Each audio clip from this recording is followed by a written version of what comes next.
में आप देखते होगे ना हमेशा नंबर ज्यादा आ जाते हैं,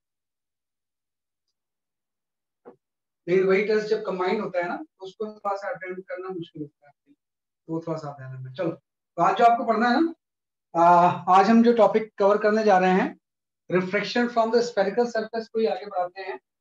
that is the we are going to study the thin lens, है ना। यहाँ पे जो चीज हम पढ़ेंगे, we study the thin lens, है ना। थिन लेंसेज में कोई अलग चीज नहीं है, refraction through the spherical surface को ही आगे हम थोड़ा सा एक्सटेंड करते हैं। बड़ा यूनिक मेथड से हम थिन लेंसेज पढ़ने जा रहे हैं, मतलब इस तरह से मैथोलॉजी जो है ना कहीं दी हुई नहीं है ना, वो अलग तरीके से दिया होता है, आप ऐसे ही पढ़ना जैसा मैं बता रहा हूँ आपको।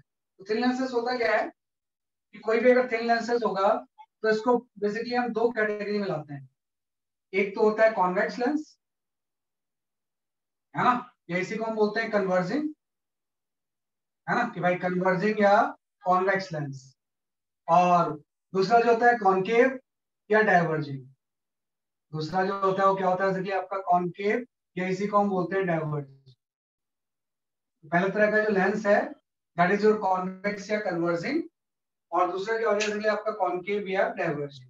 तो जो आपका कॉन्वेक्स लेंस होगा उसका स्ट्रक्चर सिंपल सा है, ये आपका कोई लेंस है ना, और ये इसकी प्रिंसिपल एक्सिस थिन हम इसलिए बोल रहे हैं ना क्योंकि ये जो थिकनेस होती है ना, ये जो इसकी थिकनेस टी होती है, दिस इज नेग्लिजिबल, ये बहुत कम होती है।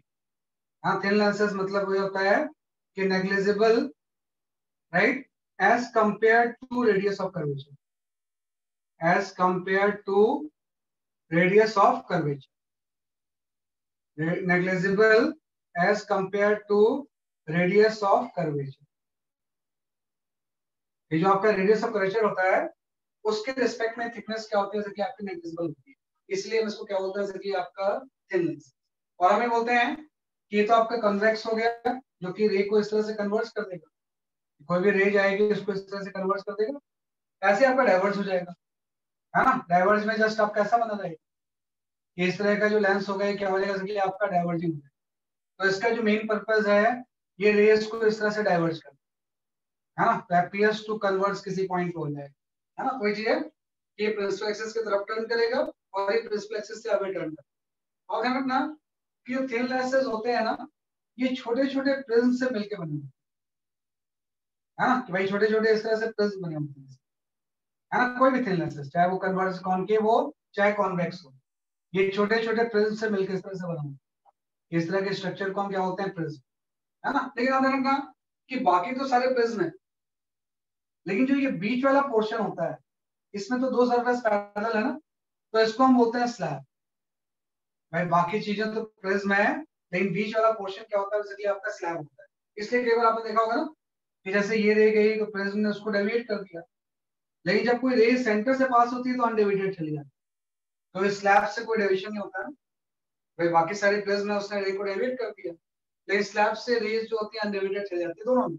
ये भी आपका स्लैब होता है तो यहाँ से भी रे अनडेविएटेड चली जाती है, थोड़ा सा लैटरल डिस्प्लेसमेंट होगा, लेकिन क्योंकि आपने बोला टी तो बहुत छोटा है, तो अगर टी बहुत छोटा होगा तो लैटरल डिस्प्लेसमेंट भी क्या होता है, जैसे कि आपका नेग्लिजिबल होगा। लैटरल डिस्प्लेसमेंट भी जो होगा वो क्या हो जाएगा, जैसे कि आपका नेग्लिजिबल। तो ये दो तरह के लेंस हो गए, कॉन्वेक्स या इसी को हम दूसरा हम बोल रहे हैं जैसे कि आपका कॉन्केव। अब यहाँ पे आ जाता है कि भाई लेंस के लिए हम कौन सा फॉर्मूला यूज करेंगे, किसके न्यूमेरिकल्स को जब हम अटेम्प्ट करेंगे तो उसके लिए हम कौन सा फॉर्मूला यूज करेंगे। तो अगर मैं थिन लेंस के लिए जो फॉर्मूला यूज करते हो वो आप एकदम ध्यान से इसको देखो, आप इस तरह से कि मैं क्या बता रहा हूँ, ये आपके कोई लेंस है ना, और इस लेंस की ये आपकी अपने बता दें कि प्रिंसिपल एक्सिस है ना, ये प्रिंसिपल एक्सिस है।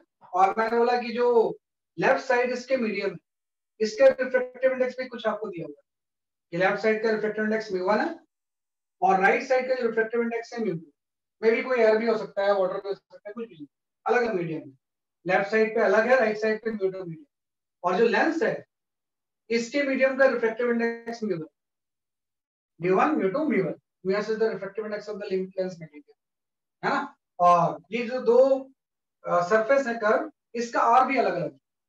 तो लेफ्ट वाले का रेडियस ऑफ कर्वेचर मैं ले लेता हूं r1 और राइट वाले का रेडियस ऑफ कर्वेचर कितना है, जैसे कि आपका r2। देखो पर्पस यही तो है कि इसके सामने जब आप ऑब्जेक्ट प्लेस करोगे तो उसकी इमेज फॉर्म होगी। तो ऑब्जेक्ट और इमेज को आपको क्या करना है, बेसिकली आपको रिलेट करना है। तो भाई ऑब्जेक्ट और इमेज को हम क्या करेंगे, रिलेट करेंगे। तो हम सिंपल से ऐसा बोलेंगे कि यहाँ पे अगर कोई ऑब्जेक्ट है तो जो ऑब्जेक्ट की डिस्टेंस होगी ये आपका यू हो जाएगी। यू क्या हो जाएगा, बेसिकली आपकी ऑब्जेक्ट डिस्टेंस। यहाँ से कोई रे ऐसे जाएगी और ये जो रे है ये सबसे पहले फर्स्ट सरफेस में लैंड होगी, हाँ, उसके बाद फिर सेकंड सरफेस में लैंड होगी और ये इस तरह से जाके कट करेगी। यहाँ पे इमेज फॉर्म हो गया।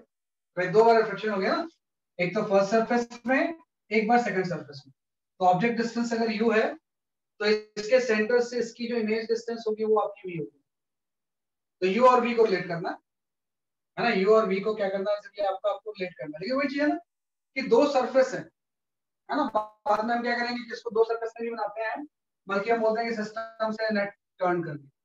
लेकिन अभी डेरिवेशन के लिए मैं दो सरफेस बनाऊंगा कि पहले जो रे है ना, अगर मैं फर्स्ट सरफेस की बात करूं कि भाई रिफ्रैक्शन जब फर्स्ट सरफेस में होगा, है ना, कि भाई फर्स्ट सरफेस में जब रिफ्रैक्शन होगा तो फर्स्ट सरफेस से जब रिफ्रैक्शन होगा तो रे जो है वो म्यू1 से म्यू1 में जाती है ना। तो हम फॉर्मूला लगा लेंगे जो आपने रिफ्रैक्शन तो स्फेरिकल सरफेस का फॉर्मूला पढ़ा था, म्यू2 की जगह पे आपका म्यू1 आ गया, म्यू1 बाई वी डैश। हम बोलेंगे अगर सेकंड सरफेस में रिफ्लेक्ट नहीं होता तो यहाँ पे कहीं पे जाके नहीं इंटरसेक्ट करती, और इसकी यहाँ से जो डिस्टेंस है वो कितना देगा, आपकी वी डैश। फर्स्ट सरफेस से इमेज आपकी वी डैश बनती है minus mu one into U equal to आपका mu one minus mu one by r1 आ गया। कहीं भी मैं अभी इसमें साइन कन्वेंशन यूज नहीं कर रहा हूँ, मैं जस्ट ऐसे लिख रहा हूँ mu one by V dash mu one by U mu one by mu one by क्या हो गया, r1 आ गया। ये फर्स्ट इक्वेशन आ गई। आपको पता है कि फर्स्ट सरफेस की जो इमेज थी वो दूसरे के लिए कैसे वर्क करेगी, एज ए ऑब्जेक्ट। लेकिन अब रे कहां से कहां जा रही है, अब सेकंड सरफेस में जो रे जा रही है वो आपका म्यू एल से म्यू टू में जा रही है। सेकंड सरफेस में रे कहां से कहां जा रही है, म्यू एल से म्यू टू। सेकंड सरफेस में फिर से हम अप्लाई करेंगे तो अल्टीमेटली आपका आ जाएगा म्यू टू बाई वी, है ना, और ये आपका हो जाएगा mu L by V dash equal to आपका हो जाएगा mu two minus mu by R two, radius of curvature second surface का आर टू। तो दो बार आपने अप्लाई कर दिया तो दो इक्वेशन आ गई, इन दोनों को सम कर दो आप। तो जैसे मैं दोनों को ऐड करूंगा ये वाला टर्म तो इसमें कैंसिल हो गया, mu L by V dash वाला, है ना। और इसी को सॉल्व करके आपका मेन फॉर्मूला आ जाएगा कि जब भी किसी थिन लेंसेज से रिफ्रैक्शन होगा तो ऑब्जेक्ट और इमेज डिस्टेंस में हम ये रिलेशन लिख देंगे कि ऑब्जेक्ट और इमेज डिस्टेंस में जो रिलेशन होगा जस्ट आपका ये फॉर्मूला भाई mu two by V minus mu one by U equal to आपका आ जाएगा mu L minus mu one by r1 minus mu L minus mu two by r2। ये आपका म्यूएल माइनस म्यू2 बाई क्या हो जाएगा कि आपका r2, है ना। मैंने ये वाला टर्म को उल्टा कर दिया, है ना, कि म्यू2 माइनस म्यूएल से इसको म्यूएल माइनस म्यू2 कर दिया तो बाहर एक माइनस साइन इंट्रोड्यूस। तो ये मेन फॉर्मूला है सबसे, कि जब भी किसी थिन लेंसेज के क्वेश्चंस को आप सॉल्व करो तो ऑब्जेक्ट और इमेज डिस्टेंस के बीच का ये सबसे मेन फॉर्मूला है।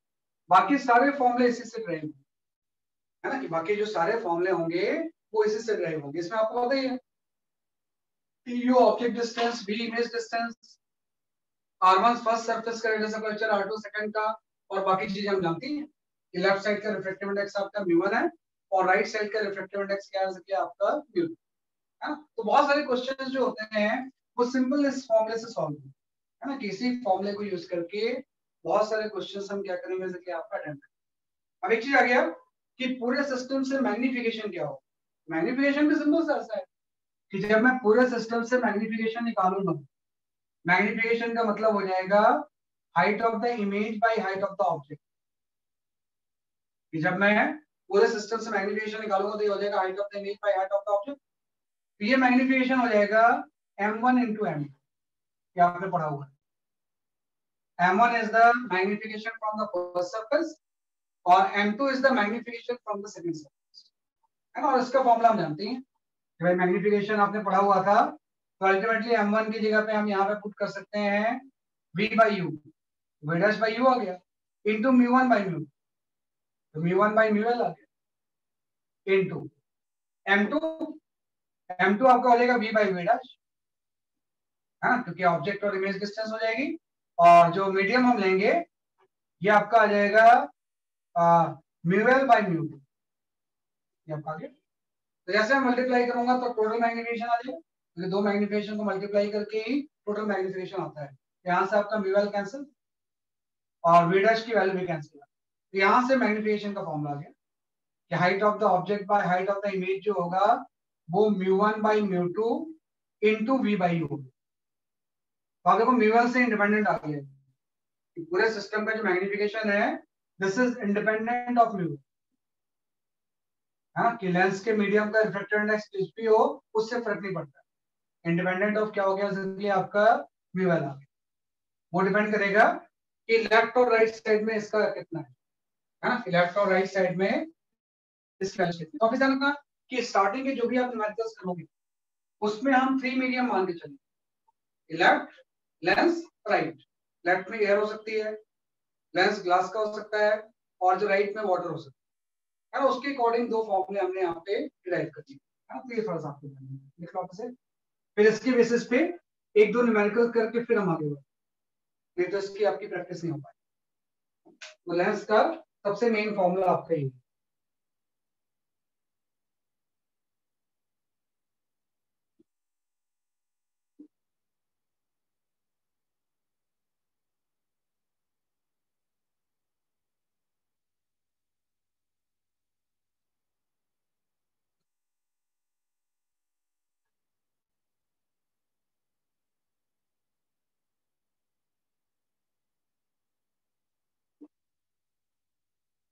हाँ, height of the image by height of the object. Oh sorry, ये सेकंड मैंने गलत लिख दिया, HI/H में height of the image by क्या हो जाएगा, हाइट ऑफ द ऑब्जेक्ट। ये आपका ये height of the image by क्या हो जाएगा आपका, हाइट ऑफ द ऑब्जेक्ट। ये हम कर सकते हैं,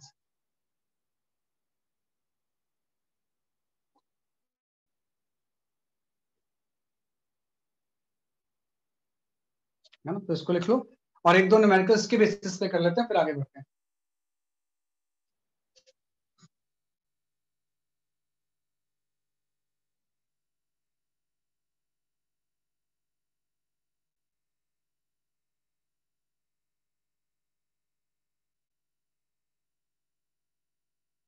ओके, है ना। I will share one numerical, उसको आप अटेम्प्ट कर लो। फिर उसके बाद ये आप पहले थोड़ा सा ना फॉर्मूले और ठीक से कर लेते हैं, फिर उसके बाद करते हैं न्यूमेरिकल, अदरवाइज ना वो मुश्किल हो जाएगी आपकी थोड़ी सी, है ना। पहले थोड़ा सा फॉर्मूले और भी इसमें है। अब हम यहाँ पे रहते हैं कि जो लेंस होगा ना इसके आगे करीब कर ही लो, एक एक क्वेश्चन करके फिर आगे, है ना। Just solve one question.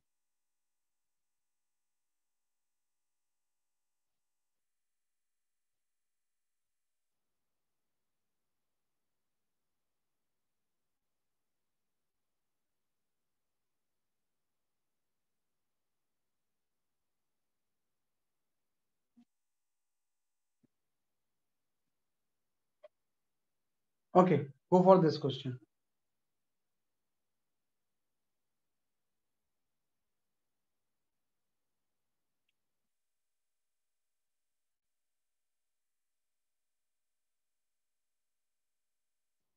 है ना, इसी फॉर्मूले के ऊपर बेस्ड है क्वेश्चन।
एक मिनट में आ जाएगा इसका आंसर, आपने कर भी लिया होगा ऐसे तो। लेट मी चेक, मैं चेक कर रहा हूँ, वेट फॉर अ मोमेंट।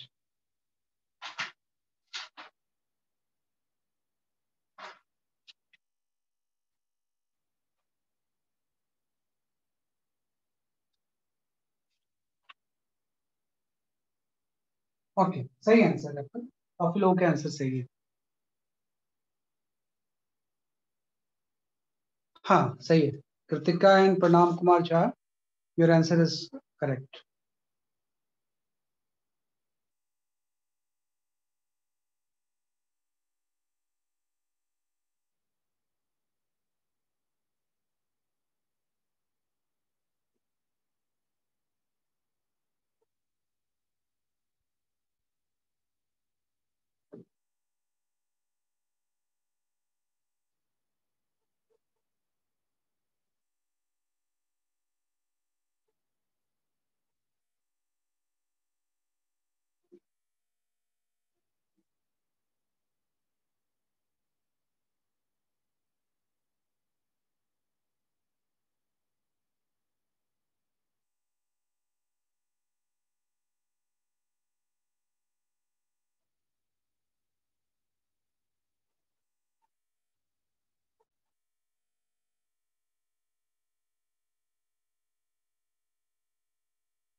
हाँ निमिषा, आंसर इज करेक्ट, सही बताया आपने।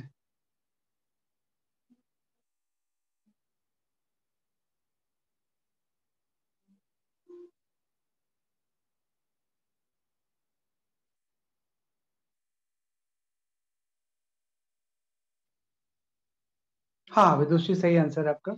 चलो I will explain this question, है ना। सही आंसर आपका, सब लोग सी सही बता रहे हैं। आंसर जो होगा सी होगा। एक्चुअली में क्या होता है ना कि बाद में क्वेश्चन बड़ा मुश्किल हो जाता है, इस फॉर्मूला से क्वेश्चन एकदम सिंपल हो गया। तो भाई 3 मीडियम भी इन्वॉल्व है, तो इसलिए हम इस फॉर्मूला से सॉल्व कर सकते हैं। आप देखो म्यू2 इसका रिफ्लेक्टिव इंडेक्स है ना, तो म्यू2 की जगह पे 4/3 आ गया। इधर में एयर है तो म्यू1 1 हो गया, और लेंस का जो रिफ्लेक्टिव इंडेक्स है इसने दिया हुआ है 3/3। हाँ, तो आपको पता है फॉर्मूला अप्लाई करोगे तो म्यू2 तो आप लिख दोगे 3/4/3, और फाइनली ये पैरेलल हो गई, मतलब इमेज इनफाइनाइट पे बन रहा है। माइनस म्यू1/r, म्यू1 जो होगा वो आपका 1 है, 1/u आ गया, तो u की जगह पे आप x ले लो या माइनस x ले लो। साइन कन्वेंशन यूज कर लेंगे तो बाद में आंसर में साइन कन्वेंशन नहीं आएगा। इक्वल टू म्यू1 माइनस म्यू1, ये आपका हो गया 3/2 माइनस 1 बाई r। अब r का ध्यान रखना कि इसका आपको रेडियस ऑफ कर्वेचर का साइन भी देखना है, तो इसका तो पॉजिटिव ही होगा, तो इस सरफेस का सेंटर ऑफ कर्वेचर इधर होगा ना, तो r जो होगा वो इस केस में क्या होगा, बेसिकली आपका पॉजिटिव। और इसकी जो वैल्यूज हैं ये हम जानते हैं कि r की जो वैल्यूज हैं मेरे ख्याल से जो क्वेश्चन में दी गई है ना, कि r जो दिया गया है वो 10 दिया हुआ है, रेडियस ऑफ कर्वेचर 10 है तो 10 पॉजिटिव हो जाएगा, है ना। माइनस म्यू1 माइनस म्यू2, वैसे इसको जरूरत नहीं लेकिन फिर भी मैं लिख रहा हूँ, -4/3 हो गया भाई, है ना। फ्लैट सरफेस का रेडियस ऑफ कर्वेचर इनफाइनाइट, बस ये सारा सॉल्व कर लिया तो x की वैल्यू यहाँ से होगी, यहाँ से जो x की वैल्यू होगी, है ना, that is 20 centimetre, means option C is, तो सीधे आपने सॉल्व कर लिया। तो जस्ट ये दो फॉर्मूले से हम न्यूमेरिकल्स अटेम्प्ट कर सकते हैं। कितने 3 मीडियम जब इन्वॉल्व होते हैं तो इस तरह से हम सॉल्व करते हैं। अब एक चीज आ गई कि भाई what is the meaning of focus in case of a thin lens.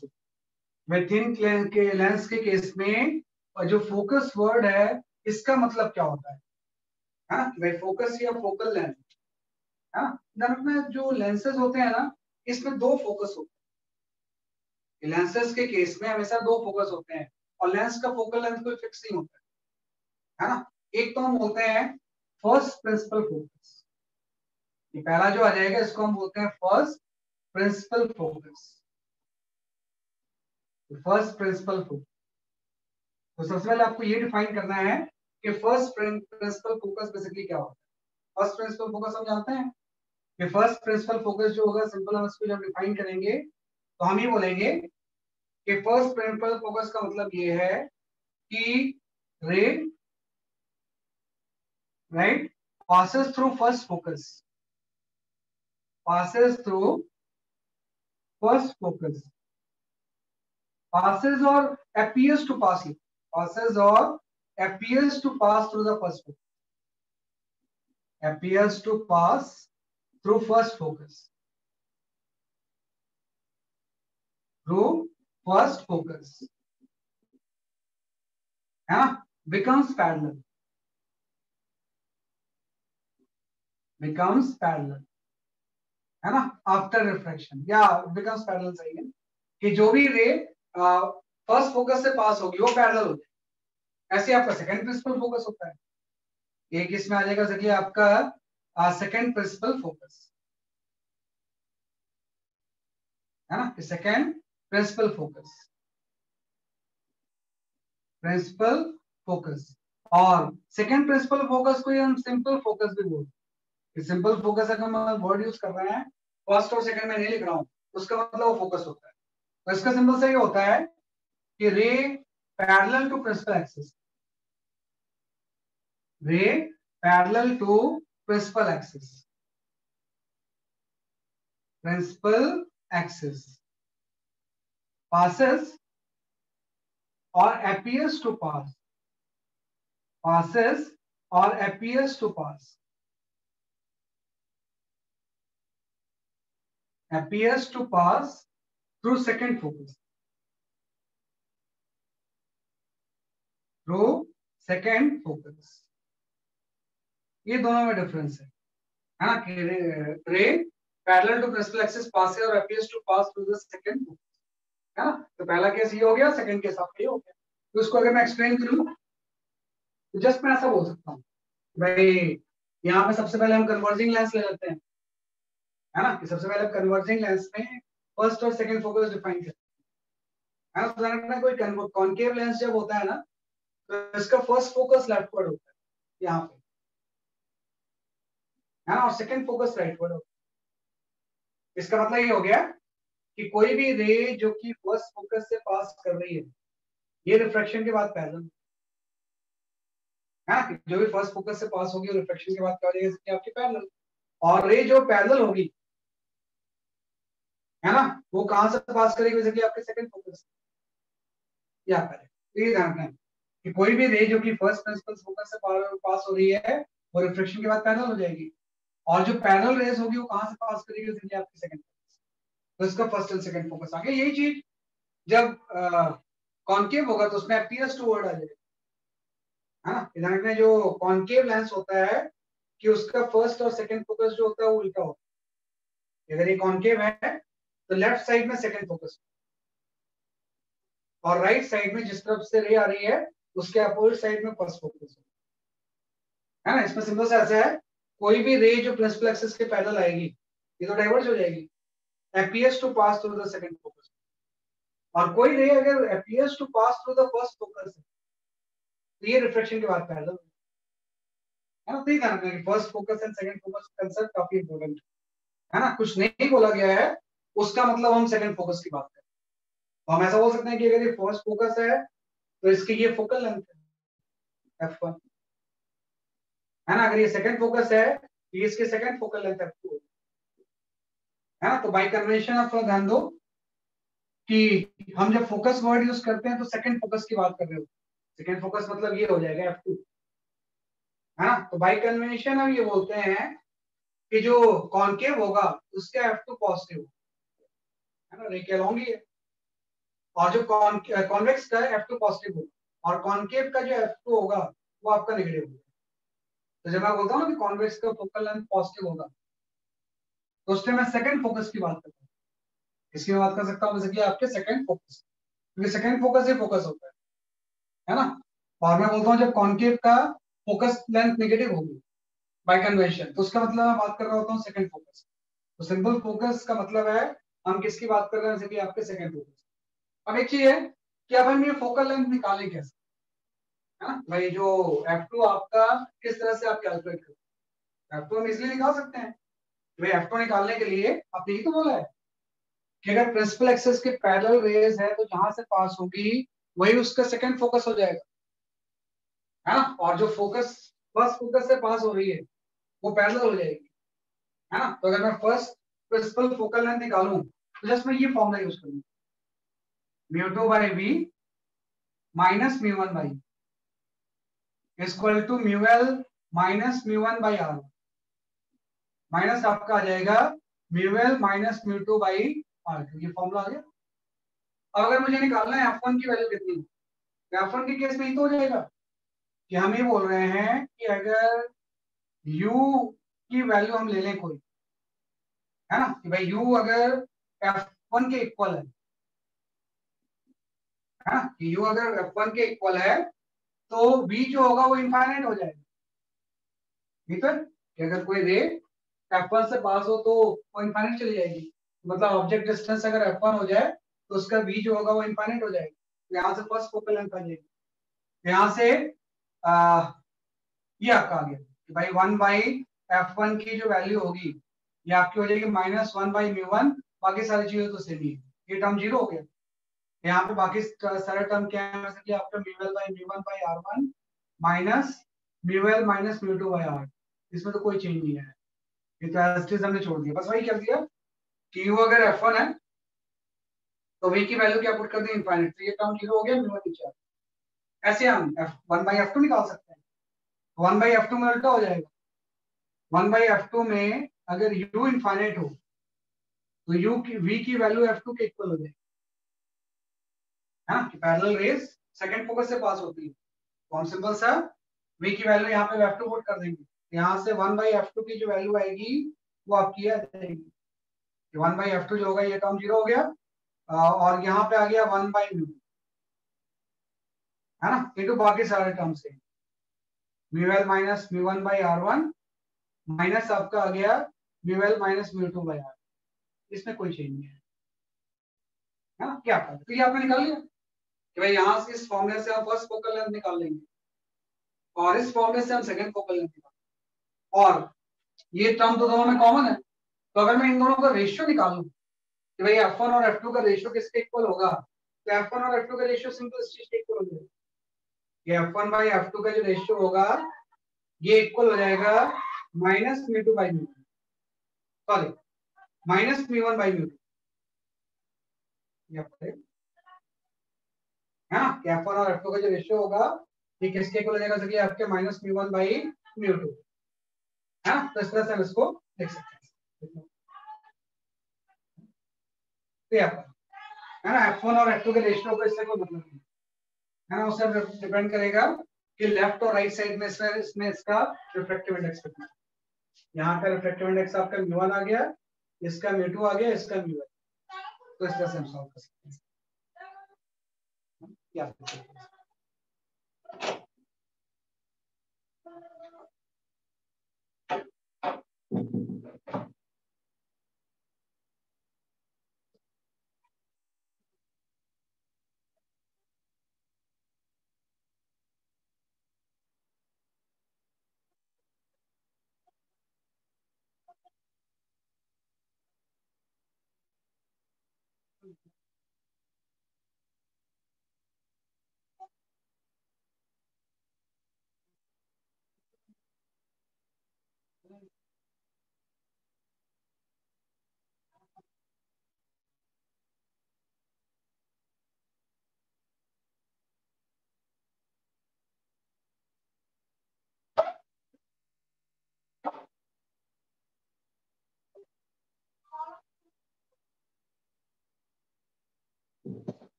तो ये हमने F1 और F2 का रेशियो निकाल लिया, in this case we have calculated the ratio between the F1 and F2, है ना, तो उसको लिख लो थोड़ा सा, है ना, ये सारी स्पेशल चीजें हैं, आप ध्यान रखना, इसी को बाद में हम थोड़ा सा सिंप्लीफाई करेंगे, है ना, इसी को थोड़ा सा हम बाद में क्या कर देंगे, सिंप्लीफाई, है ना, तो मेन फॉर्मूला आपने ये लिख दिया, इसी से F1 की वैल्यू आ गई, इसी से सेकंड फोकल लेंथ की वैल्यू आ गई, और उन दोनों का रेशियो F1 F2 सेम नहीं होता है, जब मीडियम अलग अलग है ना तो F1 F2 की वैल्यू सेम नहीं होती है ना, F1 F2 की वैल्यू जो होती है वो म्यू1 बाई म्यू2 के इक्वल रेशियो जो है,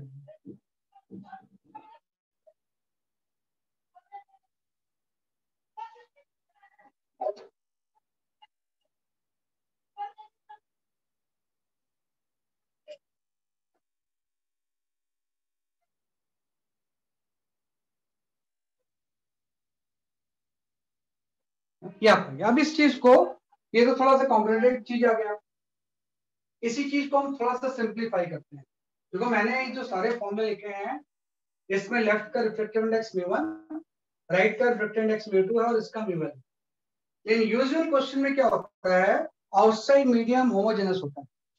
कि जो आउटसाइड मीडियम होगा ना, वो क्या होता है बेसिकली आपका होमोजेनस होता है, सेम ही होता है ना। तो आपको सारे फॉर्मूले को थोड़ा सा हम सिंपल कर देते हैं, है ना भाई। यहाँ पे हम यहाँ पे अगर ये लिख लें, if outside medium is homogeneous, outside medium is homogeneous,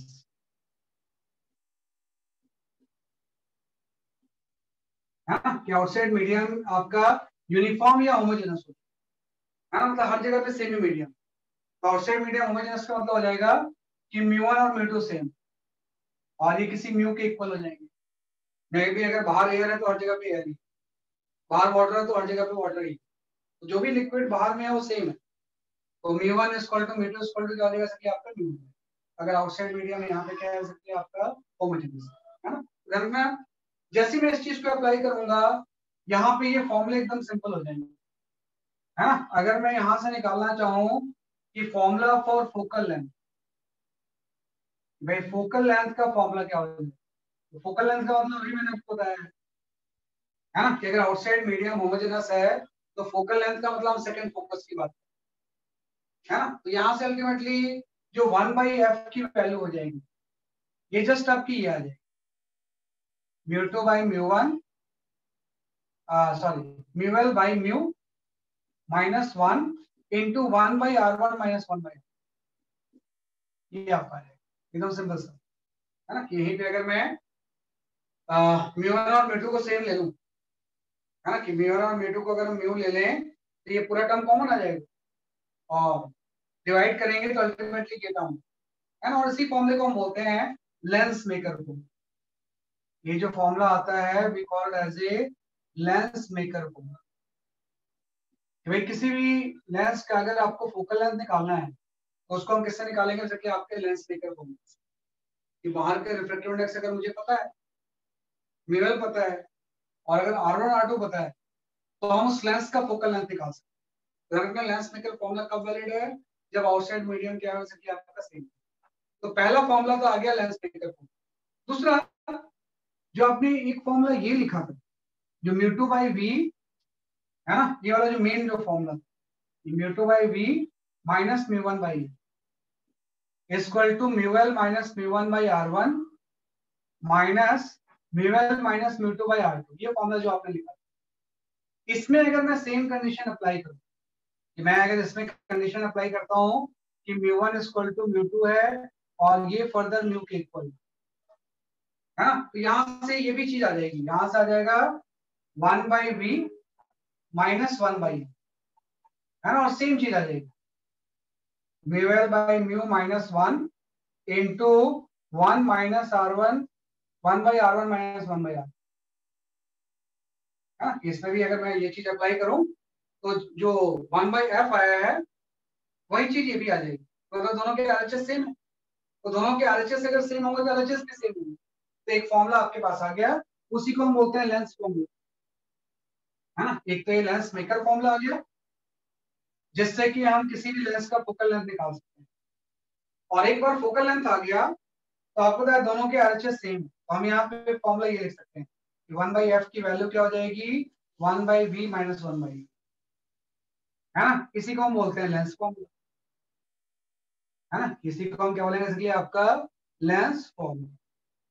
मतलब अगर आपको इस फॉर्मूले से फोकल लेंथ आ गया तो उसको यहाँ पुट कर दोगे, और यू पता है तो इस फॉर्मूले से हम क्या निकाल सकते हैं, भी निकाल सकते हैं। वही मिरर फॉर्मूला जैसा है, सेम फॉर्मूला में बीच में प्लस हो, और लेंस फॉर्मूला में बीच में क्या हो जाएगा आपका माइनस है ना। और अगर आउटसाइड मीडियम होमोजेनस है तो आप देखो ये दोनों का रेशियो -1 हो जाएगा। अगर आउटसाइड मीडियम होमोजेनस है तो जो F1 और F2 का रेशियो होगा ये आपको हो जाएगा -1, मतलब F1 की वैल्यू माइनस ऑफ F2 की इक्वल होगा। मतलब F1 F2 की मैग्नीट्यूड सेम होगा, बस साइन अलग अलग होगा, एक पॉजिटिव है दूसरा क्या हो जाएगा, नेगेटिव हो जाएगा, है ना, मतलब इस केस में दोनों का फोकल लेंथ क्या होगा, सेम होगा, मैग्नीट्यूड, है ना। तो इसलिए हम कई बार देखो ना कि जब हम अलग अलग मैग्नीट्यूड की बात कर रहे हैं तो मतलब अलग अलग मीडियम होंगे तब मैग्नीट्यूड अलग अलग होगा। अगर आउटसाइड मीडियम होमोजेनस है तो दोनों फोकल लेंथ का मैग्नीट्यूड सेम हो जाएगा। माइनस साइन इसलिए इंट्रोड्यूस हो रहा है साइन कन्वेंशन की वजह से, कि अगर ये फर्स्ट फोकस इस केस में नेगेटिव है तो सेकंड फोकस इसका पॉजिटिव है। इस केस में अगर फर्स्ट फोकस पॉजिटिव है तो सेकंड फोकस इसका क्या है, नेगेटिव है। तो दोनों में साइन का क्या होता है, जैसे कि आपका डिफरेंस। अदरवाइज अगर आउटसाइड मीडियम सेम है तो दोनों की फोकल लेंथ का मैग्नीट्यूड क्या होगा, जैसे कि आपका सेम होगा। तो यूजली ये फॉर्मूले ज्यादा यूज होते हैं ना। नॉर्मल अगर हम बोर्ड की बुक्स में देखेंगे तो उसमें यही फॉर्मूले दिए, लेंस मेकर, लेंस फॉर्मूला, और तीसरा एक फॉर्मूला दिया होता है मैग्निफिकेशन। तो अभी आपने मैग्निफिकेशन पढ़ा, जो है 3 मीडियम के साथ जो मैग्निफिकेशन होगा, है ना, वो आपने ये निकाल के, भाई मैग्निफिकेशन की वैल्यू हो जाएगी v by you into mu one by one. Obvious बात है कि अगर म्यू वन और म्यू टू सेम है ना, तो मैग्निफिकेशन की value simple v by you होगी, हाँ, कि मैग्निफिकेशन जो होगा ये सिंपल किसके इक्वल हो जाएगा, v बाई यू। तो तीसरा फॉर्म भैया, जैसे मिरर में माइनस v बाई यू होता है, इस केस से मैग्निफिकेशन की value simple v by you. जो मैग्निफिकेशन होगा उसकी वैल्यू सिंपल क्या हो जाएगी, v बाई यू। इसी को हम इस फॉर्म में भी लिख सकते हैं, मैग्निफिकेशन के फॉर्मूले को हम इस फॉर्म में लिख सकते हैं, f by f plus you I, if I am not wrong. Magnification को हम क्या लिख सकते हैं, f बाई f प्लस, इस फॉर्मूले से कंबाइन करके, है ना भाई। 1 बाई f वाला जो फॉर्मूला है, इस पूरे से आप u को मल्टीप्लाई कर दो, तो यहाँ पे आ जाएगा u by f equal to हो जाएगा u बाई v माइनस 1। यहाँ से u बाई v की वैल्यू कितनी हो जाएगी, u बाई f प्लस 1, है ना। और इसी का रेसिप्रोकल तो मैग्निफिकेशन होता है, मैग्निफिकेशन की वैल्यू यहाँ से f बाई f प्लस 1। वही चीज है, देखो मिरर और लेंस में एक साइन का चेंज आ रहा है। मिरर फॉर्मूले में बीच में प्लस साइन होता है, यहाँ पे आ गया। मिरर फॉर्मूले में मैग्निफिकेशन में यहाँ माइनस साइन होता है, यहाँ प्लस आ गया। और मैग्निफिकेशन के इस फॉर्मूले में f by f minus you होता है, इसमें क्या आ गया, f by f plus U, है ना। तो यही 3 फॉर्मूले हम इसमें क्या करेंगे, यूज करेंगे। उस तरह से हम इसको डिफाइन करते हैं।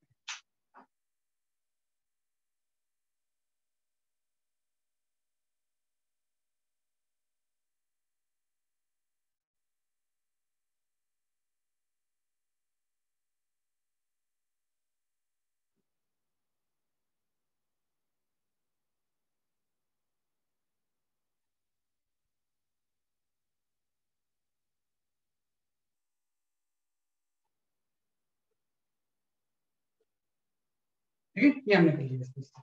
तो जस्ट आपने इसको डिफाइन किया।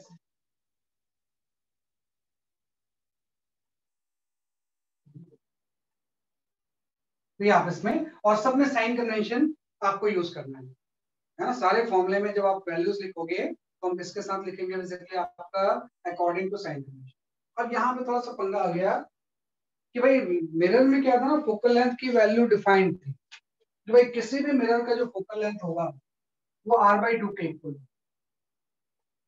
है ना, कि कोई भी अगर मिरर है उसका फोकल लेंथ r बाई 2 के इक्वल। लेकिन लेंस में डिफाइन नहीं है ना, लेंस में तो हम फोकल लेंथ निकालेंगे लेंस मेकर फॉर्मूला में, वो डिपेंड करेगा लेंस का रिफ्रैक्टिव इंडेक्स कितना है, आउटसाइड का कितना है, एंड जो रेडियस ऑफ कर्वेचर है वो कितना, 1 by r1 minus 1 by r, है ना। जैसे कि अगर मुझे फोकल लेंथ निकालना है तो सबसे पहले मैं ले लेता हूँ यहाँ पे इक्वी कॉन्वेक्स लेंस। सबसे पहला कौन मैं ले लेता हूँ यहाँ पे इक्वी कॉन्वेक्स लेंस, कि कोई लेंस जो है वो इक्वी कॉन्वेक्स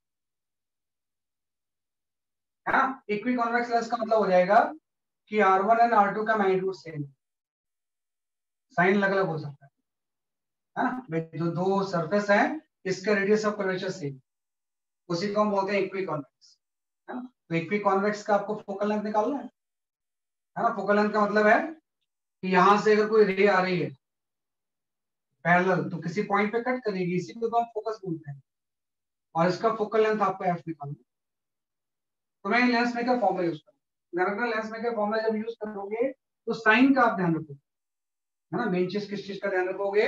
साइन का। तो आपको दिया होगा कि बाहर में एयर है और ये जो लेंस है इसका रिफ्रैक्टिव इंडेक्स 1.5। आप यहां से फॉर्मूला से पुट करोगे, 1/f म्यूएल हो गया 1.5/1 minus 1 into 1/r1 minus 1/r। तो फर्स्ट सरफेस का रेडियस कर्वेचर हो गया 1/r, r2 की वैल्यू हो गई -r, है ना। ध्यान रखना, साइन कन्वेंशन इंपॉर्टेंट है कि भाई इस सरफेस का सेंटर ऑफ कर्वेचर इसके राइट पे कहीं पे होगा तो पॉजिटिव होगा, इसका सेंटर ऑफ कर्वेचर इसके लेफ्ट पे कहीं पे होगा तो नेगेटिव होगा। तो यहाँ से फोकल लेंथ की वैल्यू जो आएगी ना वो आर के इक्वल आ जाएगी। भाई इक्वी कॉन्वेक्स का फोकल लेंथ जो होता है वो आर के इक्वल होता है ना। कि अगर r1 equal to r2 equal to r है तो आर के इक्वल होता है, जबकि बाहर एयर और इसका 1.5 है ना। सब कुछ डिसाइड करेगा कि फोकल लेंथ ये तो हो गया इक्वी कॉन्वेक्स। ऐसे ही हम यहाँ पे ले सकते हैं प्लेनो कॉन्वेक्स या प्लेनो कॉनकेव, है ना। कि कोई भी तरह के नेचर का हम यहाँ पे क्या डिफाइन कर सकते हैं? लेंस।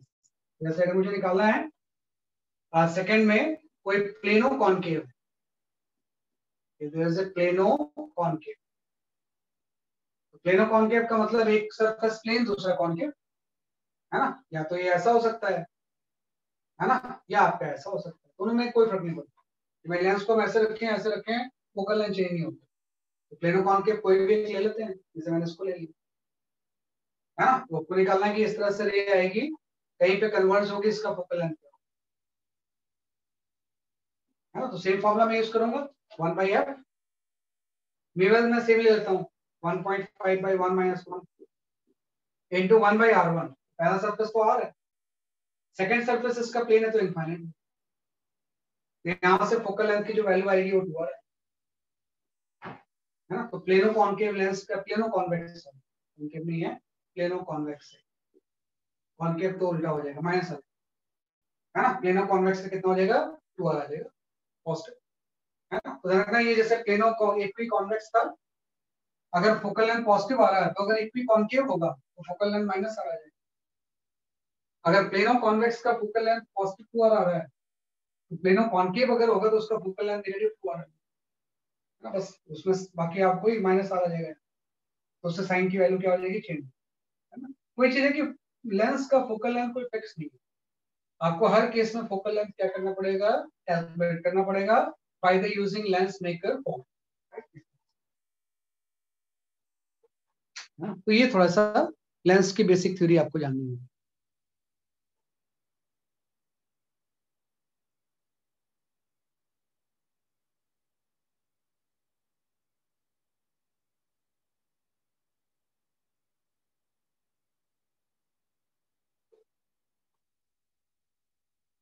ये थोड़ा सा देख लो, फिर मैं बताता हूँ।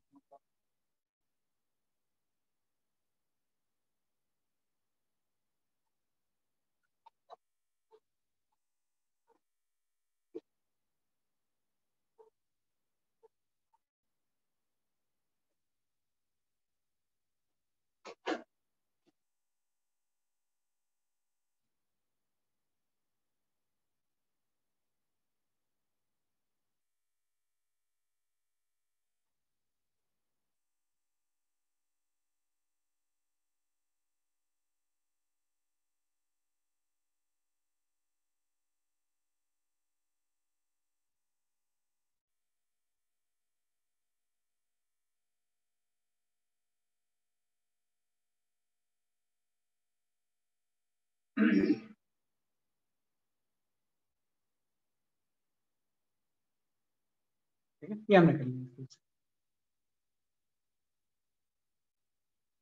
चलो, I will share few numericals based on all this formulas, तो उसको थोड़ा सा अटेम्प्ट करो।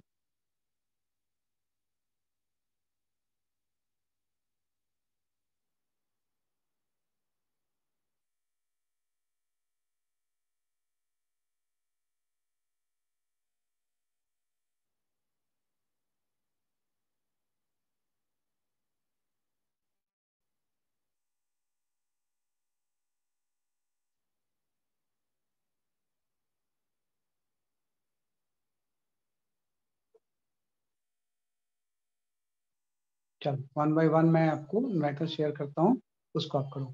तो first of all you go for this.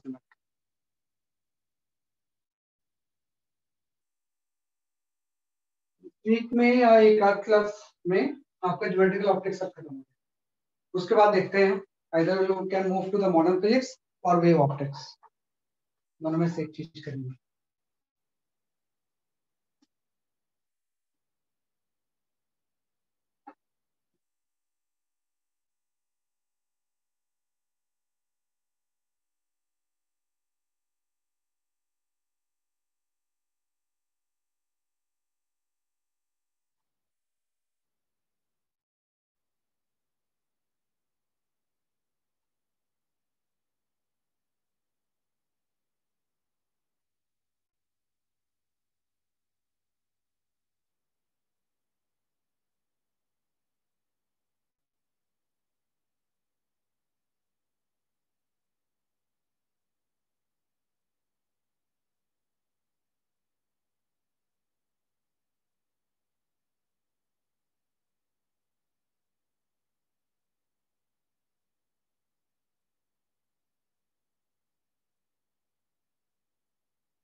वैसे कन्वर्जिंग लग रहा है, क्या रिलेशन होना चाहिए ताकि ये डाइवर्जिंग हो?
बहुत पॉपुलर क्वेश्चन है।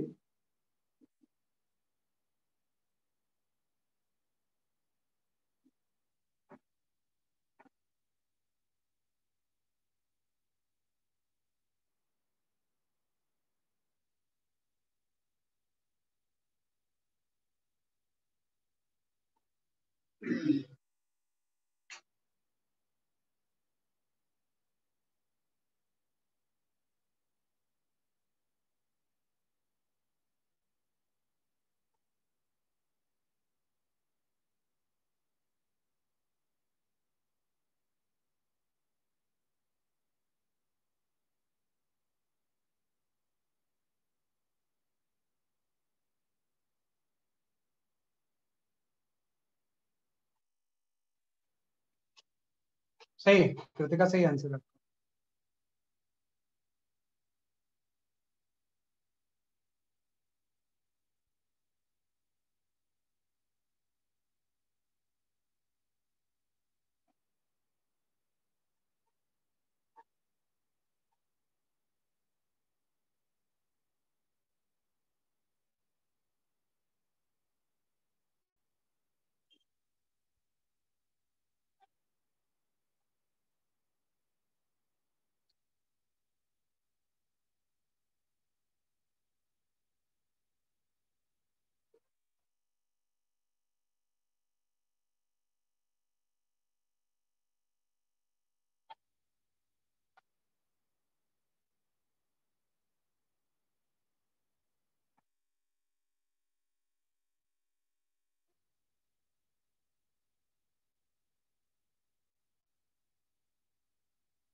Okay, I will explain this question, है ना कि मैं इस क्वेश्चन को आपको एक्सप्लेन करता हूँ, है ना। Wait for a moment.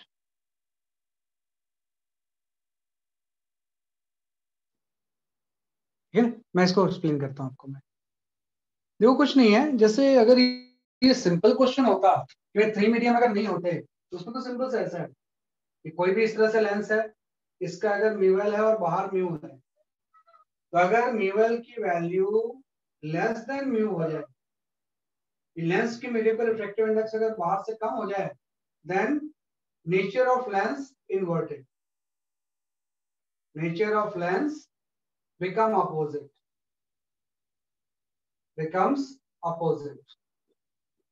Opposite का मतलब ये हो गया कि अगर ये कन्वर्जिंग है तो एज डाइवर्जिंग बिहेव करेगा, और डाइवर्जिंग होगा तो एज कन्वर्जिंग बिहेव करेगा। अगर म्यूएल की वैल्यू म्यू से कम हो तो बाहर का रिफ्रैक्टिव इंडेक्स ज्यादा है, लेंस का कम है। हाँ, तो ये तो सिंपल केस में आ जाएगा, लेकिन इसमें थ्री मीडियम इन्वॉल्व है ना। तो थ्री मीडियम इन्वॉल्व मतलब यही तो बोल रहा है कि वैसे तो ये कन्वर्जिंग लेंस देखने में लग रहा है, लेकिन रे को अगर एक्चुअली ये डाइवर्स कर रहा है ऐसे, तो फिर क्या तीनों में रिलेशन होना चाहिए। तो ऐसा मान लेते हैं पैरेलल रेस को इसने डाइवर्स कर दिया, और उसके बाद मैं ये फॉर्मूला अप्लाई कर लेता हूँ, mu two by V minus mu one by U equal to mu L minus mu one by R one minus mu L minus mu two by R two. Main formula use कर लिया मैंने, जिससे बाकी सारे फॉर्मूले drive हुए, ये सारे फॉर्मूले से तो ड्राइव हुए हैं। तो म्यू टू बाई वी तो मुझे निकालना है, म्यू टू की जगह पे यहाँ पे म्यू थ्री आ गया, म्यू थ्री बाई वी लिख दिया मैंने। म्यू वन बाई यू आपको इनफाइनाइट ले लो, कि पैरेलल रेस को डाइवर्स करना है ना। और यहाँ से आ गया बेसिकली आपका V L minus mu one, तो ठीक है, इक्वी कन्वेक्स है तो पहले का आर हो गया, minus of mu L minus mu three आ गया भाई, आर टू की जगह पे माइनस आ गया, है ना, कि आर टू की जगह पे क्या आ गया बेसिकली आपका माइनस आ रहा। तो यहाँ से आप देखो कि ये जो टर्म आ गया है ना, कि भाई म्यू थ्री बाई वी, है ना, इक्वल टू आपका ये जो टर्म आ गया, that is the mu L by mu one by R plus mu L minus mu three by R, ये आपका। अब इसने ये तो बोला हुआ है कि भाई वी पॉजिटिव नहीं होना चाहिए, वी क्या होना चाहिए, नेगेटिव होना चाहिए। भाई इधर अगर डाइवर्स कर रहा है तो उसका वी क्या होगा, नेगेटिव होगा। तो मतलब सिंपल चीज है कि ये वाला टर्म नेगेटिव होना चाहिए, मतलब ये वाला टर्म लेस देन जीरो होना चाहिए। कि क्या कंडीशन होगी, बाकी सॉरी म्यूएल की जगह पे भी आप म्यू टू पुट कर दो, है ना, म्यूएल की जगह पे हम क्या पुट कर देंगे, म्यू टू। हर जगह पे म्यूएल जो है वो म्यू टू है, यहाँ पे म्यूएल की जगह पे क्या आ गया, म्यू टू, है ना। तो अगर वी नेगेटिव, वी अगर पॉजिटिव होगा तब तो कन्वर्जिंग है, ऐसे कन्वर्जिंग बिहेव करेगा। डाइवर्स कर रहे हैं तो इसका बी नेगेटिव होगा ना, मतलब लेस देन जीरो हो जाएगा। तो यहाँ से आपकी कंडीशन आ गई कि अगर ये लेस देन जीरो होगा, then mu one plus mu two should be less than twice of mu three, है ना। तो मतलब इसके according B option is the correct option, है ना, कि mu one plus mu two का जो सम होगा वो less than twice of mu three आ जाएगा। तो इसके अकॉर्डिंग बी फॉर फॉर्म पे option is the correct answer, है ना। इस तरह से आपका आंसर आ गया, है ना। तो इस तरह से हम इसको, सॉरी कुछ गड़बड़ कर रहे हैं केस में हम, हाँ सॉरी, ये आपका यहाँ पे आ जाएगा म्यू टू, और ये आपका हो जाएगा म्यू, ये सही है। हाँ, तो ये आपकी कंडीशन आ गई। तो B for Bombay option is the correct. तो इस तरह से हम सॉल्व कर लेंगे, वही मेन फॉर्मूला लिख के उसी को क्या करेंगे, जनरलाइज कर देंगे, हाँ, ये आपका आंसर है। हाँ, तो ये आपका v1 प्लस v3 is greater than twice of mu, इसका साइन लिख रहा हूं मैं, is greater than twice of mu, तो B option will be the correct. तो इसी तरह से आप मीडियम से प्रोसीड करें, तो काफी इंपॉर्टेंट क्वेश्चन हो जाता है, कई बार इसके रिपीट होने के चांसेस होते हैं, सेम क्वेश्चन है ना, एग्जाम्स में कई बार ये पूछते हैं क्वेश्चन, है ना। एक तो सिंपल है कि भाई अगर आउटसाइड मीडियम यूनिफॉर्म है, बाहर का रिफ्लेक्टिव इंडेक्स अगर लेंस से ज्यादा होगा तो वो उल्टा हो जाएगा इसका कंडीशन। लेकिन जब थ्री मीडियम में इन्वॉल्व होंगे तो ये कंडीशन है ना, तभी कन्वर्जिंग जो होगा ऐसे डाइवर्जिंग।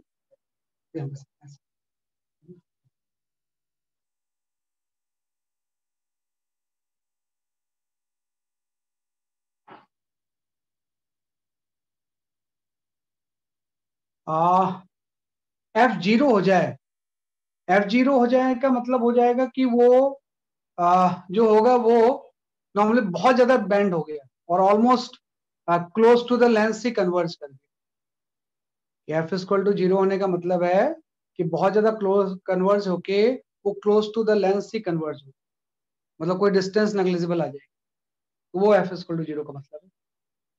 अगर एफ इक्वल टू जीरो होगा इसका मतलब ये हो गया वे लेंस के क्लोज ही कन्वर्ज होगी। पॉजिटिव का मतलब दूसरी साइड, नेगेटिव का मतलब left side. F equal to zero मतलब लेंस के क्लोज ही बहुत ज्यादा बैंड हो गई थी और लेंस के बहुत क्लोज ही कन्वर्ज हो, एंगल ऑफ डेविएशन बहुत ज्यादा हो, वो उसका मतलब है। ये हम कर सकते हैं। चलो next question.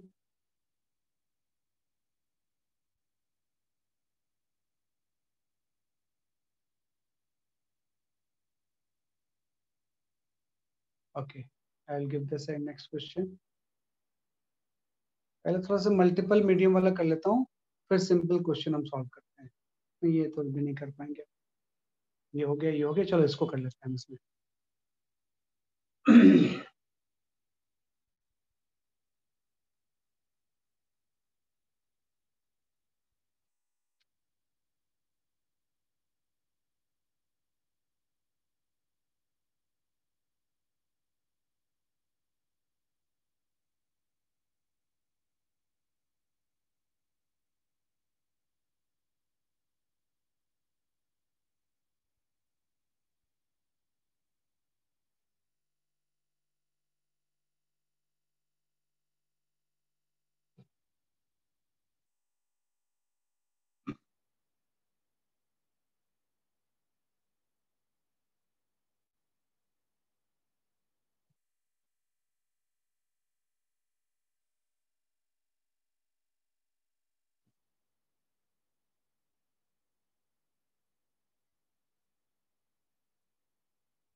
Length of lens बताना है आपको। हाँ, जब तक नहीं दिया मीडियम आउटसाइड होमोजेनस हो, बिल्कुल सही है। मीडियम आउटसाइड जो होगा होमोजेनस होगा, अगर नहीं होगा तो दिया होगा। मीडियम नेचुरल चीज है कि आउटसाइड मीडियम होमोजेनस होगा, अगर वो नहीं होगा तो आपको स्पेशल केस में बाकी चीजें दी होंगी।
अरे बताओ, इसका आंसर तो आसान सा क्वेश्चन है, तो इतना मुश्किल क्वेश्चन नहीं है।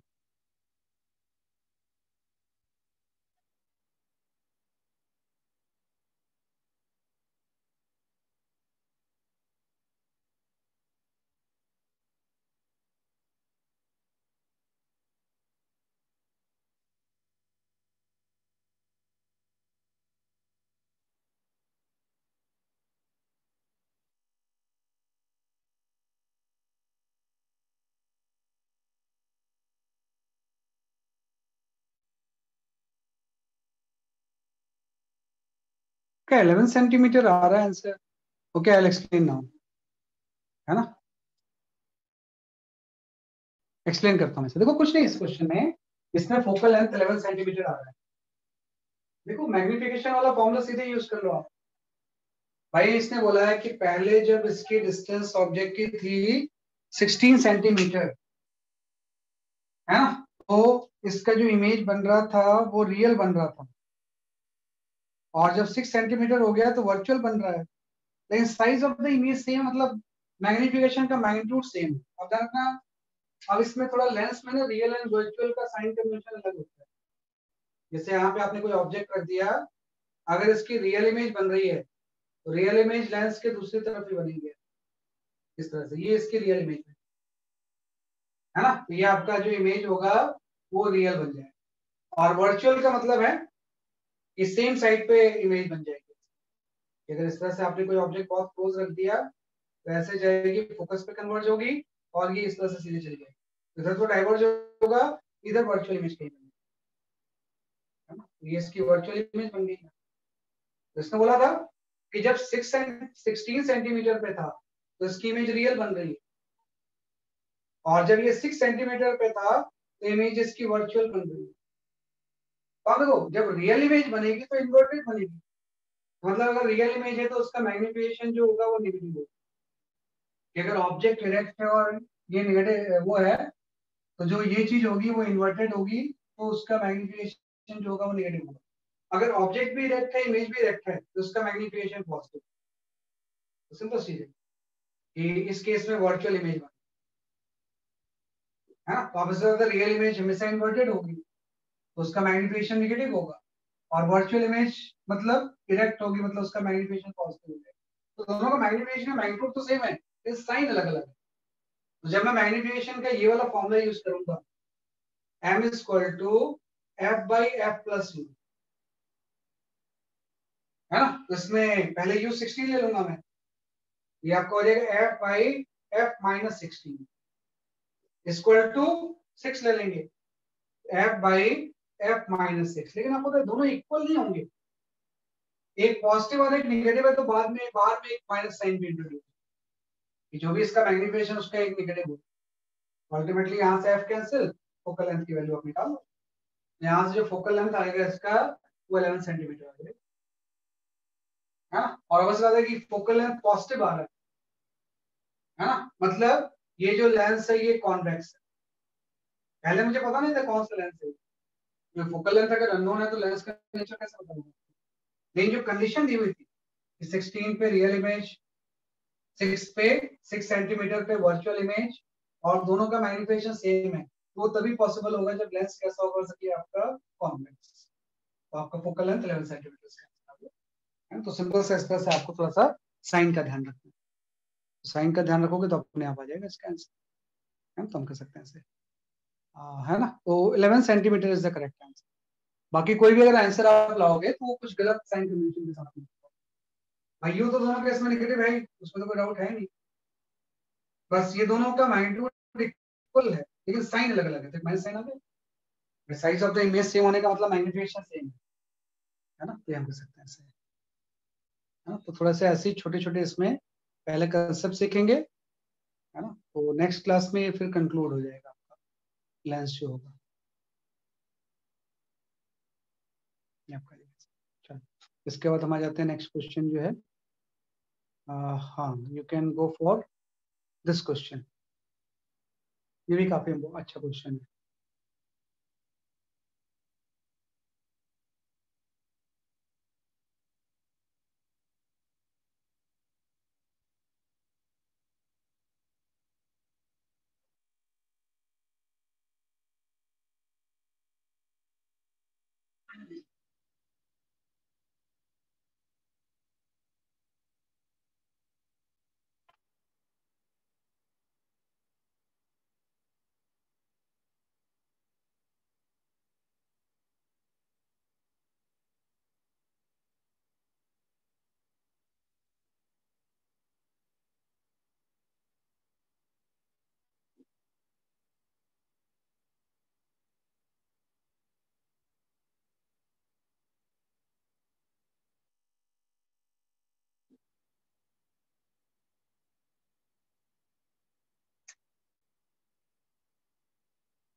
फर्स्ट पार्ट ज्योमेट्री है, सेकंड लेंस मेकर फॉर्मूला है।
Okay, I will explain this question, है ना, थोड़ा सा नया टाइप का क्वेश्चन है ये, तो मैं इसको एक्सप्लेन करता हूँ, है ना।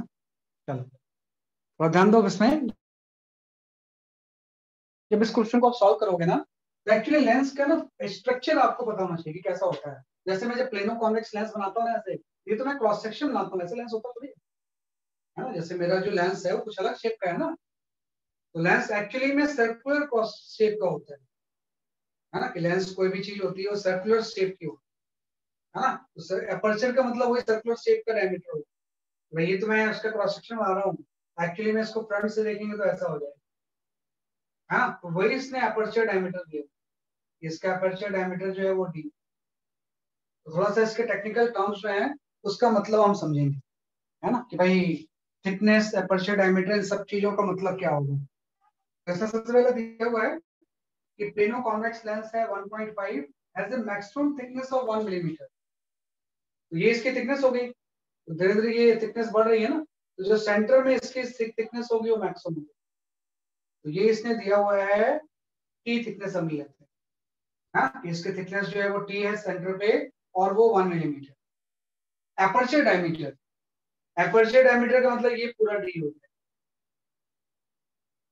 है ना भाई। जो फेस है भाई सामने से देखेंगे तो सर्कुलर दिखेगा, सर्कुलर में ऐसे शेप का कर्व बन रहा होगा, तो उसका जो एपर्चर डायमीटर है वो डी है ना। और इसने बोला हुआ है कि इसका जो रेडियस ऑफ कर्वेचर है, हाँ रेडियस ऑफ कर्वेचर तो मुझे निकालना है। तो बेसिकली रेडियस इन सब के की नॉलेज अगर आपको हो तो सिंपल से ज्योमेट्री यूज करके हम क्या निकाल सकते हैं, रेडियस ऑफ कर्वेचर है ना। रेडियस ऑफ कर्वेचर का मतलब समझना, रेडियस ऑफ कर्वेचर का मतलब यही तो है, ये कर्व किसी सर्कल का पार्ट होगा, ये स्फीयर का पार्ट होगा, उसका सेंटर जो है वो यहाँ पे होगा, तो इस डिस्टेंस को ही तो हम रेडियस ऑफ कर्वेचर बोल रहे हैं, ये वाला पूरा, तो इसका रेडियस ऑफ कर्वेचर हो जाएगा। तो आप थोड़ा सा ज्योमेट्री देख लो कि भाई ये पूरी चीज जो है ये टी है और ये पूरा आर है, ये वाली जो डिस्टेंस होगी वो आर माइनस टी हो जाएगी है ना। और ये जो डिस्टेंस होगी हाफ की डी बाई टू हो जाएगी, पूरा अगर डी बाई टू था है ना। और थोड़ा ध्यान रखना इन दोनों का जो रिजल्टेंट होगा वो भी आर ही होगा ना, रेडियस ऑफ कर्वेचर ही तो होगा। भाई ये आर माइनस टी हो गया, ये डी बाई टू हो गया और ये भी आर हो गया, तो पाइथागोरस से तीनों को अपडेट कर दो, यहाँ से आपका आ जाएगा R square equal to R minus T का स्क्वायर है ना, प्लस डी बाई टू का स्क्वायर है ना। ये डी बाई टू का क्या आ गया, जैसे कि आपका स्क्वायर आ गया अपर्चर डायमीटर है ना। कि भाई सारी चीजें हमने क्या कर दिया, रिलेट कर दिया, उसको हम सिंप्लीफाई कर सकते हैं थोड़ा सा। तो आर स्क्वायर इक्वल टू हो जाएगा R square plus T square minus two R T है ना, प्लस आपका डी स्क्वायर बाई फोर है ना। तो यहाँ से आप थोड़ा ध्यान दो, ये आर स्क्वायर तो कैंसिल हो गया, और टी स्क्वायर बहुत छोटा टर्म है, नेग्लिजिबल, तो टी सेल्फ मिलीमीटर में है, जब उसका हम स्क्वायर करेंगे तो और भी छोटा हो जाएगा, तो इसके रिस्पेक्ट में नेग्लिजिबल है। तो यहाँ से आपकी सॉल्व करके आर की वैल्यू होगी, आर की वैल्यू जो आ जाएगी वो आपकी आ जाएगी डी स्क्वायर बाई 8t आपका, हाँ यहाँ से फॉर्मूला आ गया डी स्क्वायर बाई, ये चीज नीचे आएगी तो इसका रेडियस ऑपरेशन हो जाएगा, तो इसको नेगलेक्ट करना पड़ेगा आपको। हाँ थिन लेंस से हम तभी तो बोल रहे हैं कि उसका जो टी है वो क्या है, बेसिकली आपका नेग्लिजिबल है, तो डी स्क्वायर पे 80 आ गया। तो जो डाटा दिए हुए थे उसके अकॉर्डिंग हम इसको सॉल्व कर लेते हैं। तो इसने अपर्चर डायमीटर जो दिया हुआ था दैट वाज द 4 सेंटीमीटर, ये तो आपका 16 आ गया, डिवाइड बाय 8 इनटू ये आपका 1 मिलीमीटर, 0.1 आ गया है ना। तो यहाँ से रेडियस ऑफ कर्वेचर की वैल्यू आपके आ गई, what is the radius of curvature आप चेक करो है ना। किससे जो रेडियस ऑफ कर्वेचर हम जो निकालेंगे इस सरफेस का, वो आपका 40 सेंटीमीटर आ जाएगा, 40 आ रहा है, कितना आ रहा है चेक करो जरा सा है ना। तो भाई इस तरह से अगर हम सॉल्व करेंगे, लेकिन मेरे आंसर से मैच नहीं कर रहा है, कहीं कुछ गड़बड़ कर रहे हैं क्या, चेक करो जरा क्या इससे आंसर आ रहा है ना। इससे आंसर जो है मेरे आंसर से मैच नहीं कर रहा है। हाँ लेकिन 20 सेंटीमीटर मेरे पास आ नहीं रहा है। हाँ सही है सही है सही सही 20 सेंटीमीटर सही, ठीक है ठीक है। तो एक्चुअली उसका आंसर है 20 सेंटीमीटर अभी, वैसे कुछ क्वेश्चन में रेडियस ऑफ कर्वेचर 20 सेंटीमीटर आ गया, तो ध्यान रखना पूरे शेप से कनेक्टेड है रिलेशन कि अपर्चर डायमीटर क्या होता है, थिकनेस क्या होती है, और अगर अपर्चर डायमीटर और थिकनेस पता है तो हम आर कैसे निकालेंगे। और एक बार आर अगर आ गया तो लेंस मेकर फॉर्मूला यूज करके इसका फोकल लेंथ आ जाएगा है ना। लेंस मेकर फॉर्मूला हम जानते हैं, लेंस मेकर फॉर्मूला के according 1 by F square two आपका हो जाएगा बीवेल, बीवेल हो जाएगा 1.5 by 1 minus 1 into 1 by R 1, 1 by R दूसरा सरफेस तो प्लेन है 1.5, तो फोकल लेंथ की वैल्यू ट्वाइस ऑफ आर की, तो इसका फोकल लेंथ जो होगा वो 40 सेंटीमीटर है ना। तो कैसे हम आर निकालते हैं वो ध्यान रखना, आर किस तरह से किसी चीज का निकालना है ना? तो ये थोड़ा सा हमने थिन लेंस की कुछ बेसिक्स करी, तो नेक्स्ट क्लास से पहले थोड़ा सा इसको रिवाइज करके आना, तो ज्यादातर जो ऑप्टिक्स में क्वेश्चंस आएंगे ना ज्योमेट्रिकल ऑप्टिक्स में, वो लेंस से ज्यादा आते हैं, तो एक बार रिवाइज करके आओगे तो नेक्स्ट क्लास में फिर लेंस को मैं पूरा कंप्लीट कर दूंगा, जो भी इसके क्वेश्चंस क्रिटिकल हैं वो सारे सॉल्व कर लेंगे, राइट, तो यहाँ कर सकते हैं। और जैसे खत्म होता है फिर देखते हैं कई बार इसके बाद वेव ऑप्टिक्स पे स्टार्ट कर सकते हैं हम। We can start the modern physics. दोनों में से मैं देखता हूँ किस तरह से उसको मैनेज। वैसे तो वेव ऑप्टिक्स का ही सीक्वेंस है, लेकिन कई बार मॉडर्न फिजिक्स पे स्टार्ट हो। मॉडर्न फिजिक्स अब तक जो आपने 11th एंड 12th में पढ़ा है, अब मान के चलना पूरा जो 11th एंड 12th में पढ़ाया है, अगर आपसे कोई पूछे कि 11th में सबसे इंपॉर्टेंट चैप्टर कौन सा है, तो वो हीट एंड थर्मोडायनेमिक्स।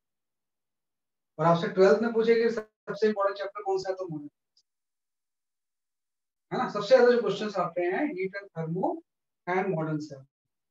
ओवरऑल देखा जाए तो सबसे जो ज्यादा क्वेश्चंस वाला चैप्टर होता है वो मॉडर्न फिजिक्स। कई बार हम उसको लास्ट में नहीं ले जाना चाहते, लास्ट में ले जाना ना थोड़ा सा बच्चे रिदम हो जाते हैं, उस टाइम तक जोश ठंडा हो जाता है उनका। तो चाहते हैं कि पहले ही पढ़ा दें, लास्ट में मॉडर्न फिजिक्स थोड़ा सा कम पढ़ते हैं, है ना। वो मतलब पहले से मैंने ऑब्जर्व किया हुआ है। पहले मॉडर्न फिजिक्स पढ़ लें, बाद में वेव ऑप्टिक्स पढ़े तो वेव ऑप्टिक्स पूरे अच्छे से पढ़ते हैं, लेकिन मॉडर्न को थोड़ा सा वो लाइटली, जबकि मॉडर्न फिजिक्स सबसे ज्यादा आता है ना। That is all for today, है ना। नेक्स्ट क्लास में मिलते हैं। Bye bye.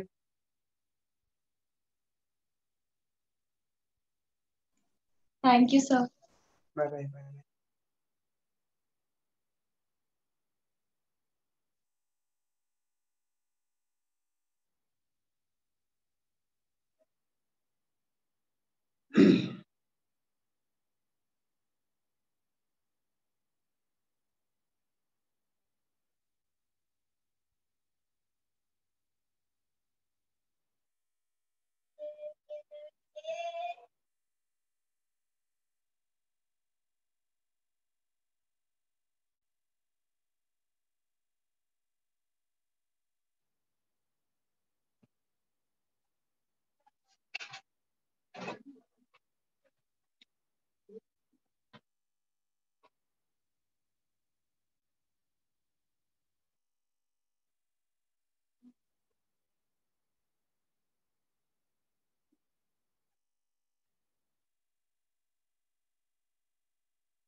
क्लोज हो गई मीटिंग। क्लोज हो गई, मैंने बंद नहीं किया।